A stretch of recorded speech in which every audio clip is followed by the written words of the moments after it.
মতিঝিল বিভাগের পক্ষ থেকে আপনাদের সকলকে আজকের এই প্রেস ব্রিফিংয়ে আপনাদের স্বাগত জানাচ্ছি। আমার সাথে আমাদের এসি মিডিয়া আছে, এছাড়া এসি মতিঝিল এবং ওসি পল্টন থানা রয়েছে। আমরা সবাই প্রযুক্তির সাথে বসবাস করি, প্রযুক্তির সবচেয়ে ভালো সুবিধাগুলো আমরা নিতে চাই, কিন্তু সবচেয়ে সমস্যা হচ্ছে তখনই যখন এই প্রযুক্তির অপব্যবহার হয় এবং এটা চরমভাবে মানবজাতিকে এবং আমাদের সবার অধিকার এবং সুনামকে ক্ষুণ্ণ করে।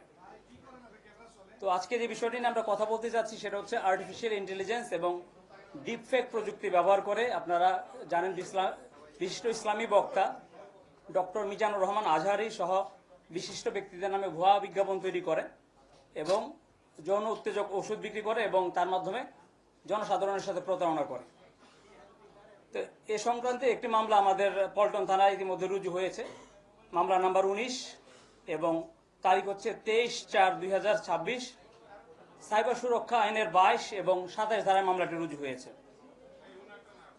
আমরা যদি অপরাধের ধরন সম্পর্কে জানতে চাই, সেটা হচ্ছে এই যে আপনার আর্টিফিশিয়াল ইন্টেলিজেন্স এবং ডিপফেক যে প্রযুক্তি আছে, এই প্রযুক্তির মাধ্যমে এই যে বিশিষ্ট ইসলামী বক্তা ডক্টর মিজানুর রহমান আজহারি ওনার ছবি, ভিডিও, কণ্ঠস্বর এগুলো নকল করে তারা এসব বিকৃত ভিডিও তৈরি করেছেন এবং এইসব ভিডিও দেখলেই মনে হবে একদম অবিকল যিনি মিজানুর রহমান আজহারি সাহেব নিজেই বক্তব্য রাখছেন এবং তাতে তিনি এই যে যৌন উত্তেজক যে সকল ঔষধ আছে তার প্রচারণা চালাচ্ছেন এবং এ সকল ভিডিও তারা আপলোড করে বিভিন্ন ওয়েবসাইটের মাধ্যমে প্রচারণা চালিয়ে এই ওষুধগুলো তারা বিক্রি করছেন।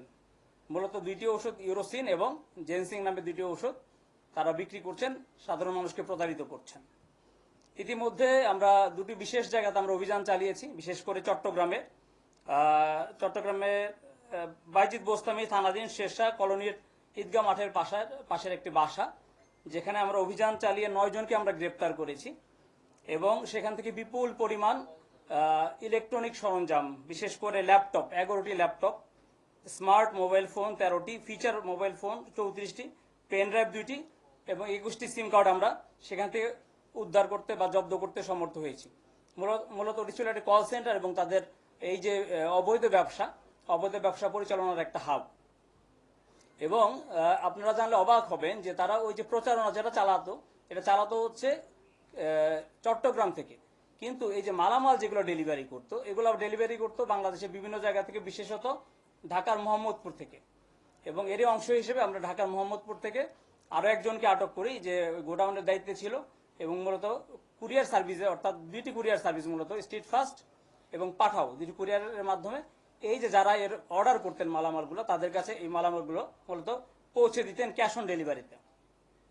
সেখান থেকে আমরা একজনকে আটক করেছি এবং বিপুল পরিমাণ এই যে অবৈধ যৌন উত্তেজক যে ঔষধ সেগুলো আমরা জব্দ করেছি। আর এর সাথে যাদেরকে আমরা গ্রেপ্তার করেছি ইতিমধ্যে 10 জনের কথা আমি বলেছি। এই 10 জনের সবারই বয়স হচ্ছে আপনার 19 থেকে 24-এর মধ্যে। এর মধ্যে প্রধান যিনি ব্যক্তি সারাবাত হোসেন, অর্থাৎ অর্গানাইজার, সে হচ্ছে মূলত প্রযুক্তি সম্পর্কে তার সামান্য পড়াশোনা আছে এবং সে ওয়েব ডিজাইন করতে পারে। ফেসবুক সহ বিভিন্ন সামাজিক যোগাযোগ মাধ্যমে এই প্রচারণাগুলো তারা চালিয়ে থাকে।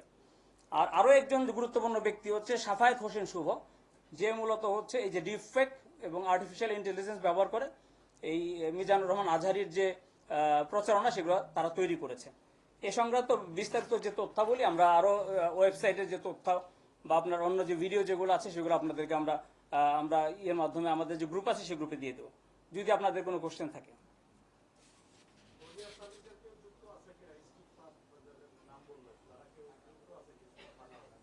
আসলে এটা তদন্ত মাত্র আমরা শুরু করেছি।